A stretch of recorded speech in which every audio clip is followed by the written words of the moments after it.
सकूं और उनकी सेवा कर सकूं। बस मुझे इतनी काफ़ी है कि मुझे वो मौका मिला, और ऐसा मौका बहुत कम लोगों को मिलता है। और मैं तो हिंदुस्तान के 12-15 हज़ार लोगों में से अकेला सेलेक्ट हुआ था और सबसे कम उम्र का हिंदी अनाउंसर था।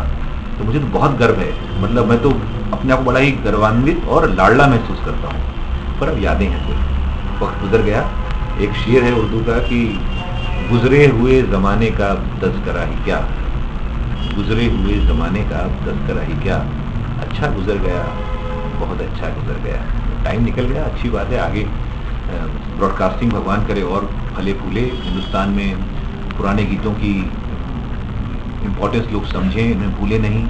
नए कलाकार ज़रूर आएँ, कामयाब हों, पैसा कमाएं, यश कमाएं, पर हमें पुराने कलाकारों को, मुकेश, तलत महमूद, सहगल साहब, हेमंत कुमार जी, इन लोगों को भूलना नहीं चाहिए, क्योंकि इन्होंने जो हमें कला दी, यानी विश्वास, हुसन लाल भगत राम और कितने नाम है, नौशाद जी, तो इनकी कला को, संगीत को हमें कभी भुलाना नहीं चाहिए।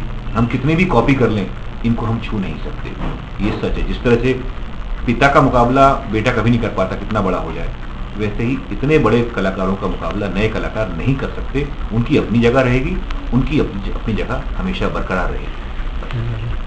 तो एक बात मैं आपको और पूछना चाहता हूँ कि मैं तो रेडियो सिलोन का बहुत पुराना श्रोता हूँ। जी बोलिए। तो आप जब भोपाल में थे तब भी अमीन साहनी साहब ने अपने कार्यक्रम गीतमाला में आपका नाम रेडियो सिलोन प्रेमी श्रोता के रूप में दिया था, वो मुझे आज तक याद है। अमीन साहब एक बहुत बड़े ब्रॉडकास्टर तो हैं, उसके अलावा मेरे लिए पिता समान है, गुरु समान है, और हिंदुस्तान के लिए एक ब्रॉडकास्टिंग का इंस्टीट्यूशन है अपने आप में।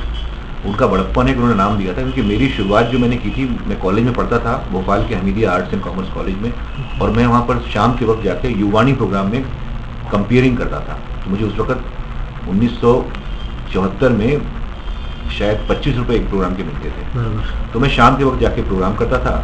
यानी मैं ये कह सकता हूँ कि आप अपने युवानी से माइक्रोफोन के साथ खेले। बिल्कुल बिल्कुल, ये भगवान का आशीर्वाद रहा, और आगे भी ऐसी सुविधाएं मिलती रही, मौके मिलते रहे, तो शौक बहुत था। तो जब रेडियो सिलोन के लिए ये अपॉइंटमेंट्स की, वांट्स की पोजीशन की एडवर्टाइजमेंट ने देखा, तो मैंने अप्लाई किया तो किस्मत साथ थी। करीब 12,000 लोगों ने उस समय अप्लाई किया था। उनमें सबका वॉइस ट्रैक मांगा गया, उसको ऑडिशन किया गया, उसमें से कुछ लोग शॉर्ट लिस्ट किए गए। उनका फिर दिल्ली में श्रीलंका हाई कमीशन में इंटरव्यू हुआ, रिटन टेस्ट हुआ, उसमें 3 लोग को शॉर्ट लिस्ट किया गया, जिसमें मुझे गर्व है कि मैं पहला था। मेरे बाद एक और सचदेवा जी थे, जो मेरे आने के बाद फिर सिलोन गए, और एक और कोई थे।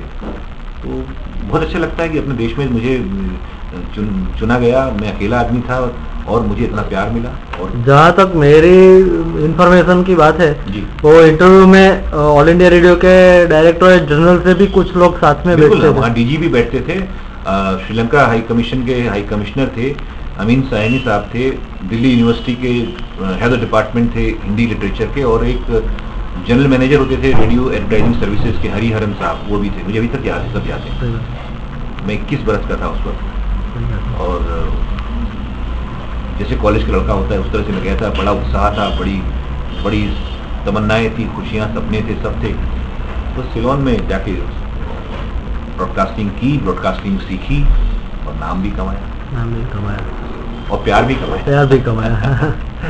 तो मुझे याद है आपका आखिरी प्रोग्राम आया था, हमेशा जवानों गीतों का प्रोग्राम आपके अनुरोध पर, वो भी मैंने सुना था, जिसमें आपने घोषणा की थी कि आज ये मेरा आखिरी प्रोग्राम है और मैं कल से रेडियो सिलोन छोड़ के भारत फिर से आ रहा हूँ। 24 अगस्त 1980 मुझे याद है, मैंने रेडियो सिलोन से रिजाइन किया था, वापस आ गया था। कुछ हालात ऐसे थे, कुछ मेरी व्यक्तिगत कारण थे कि मैं आ गया था, और फिर वापस आके नए सिरे से मैंने स्ट्रगल किया, दूरदर्शन पे काम किया।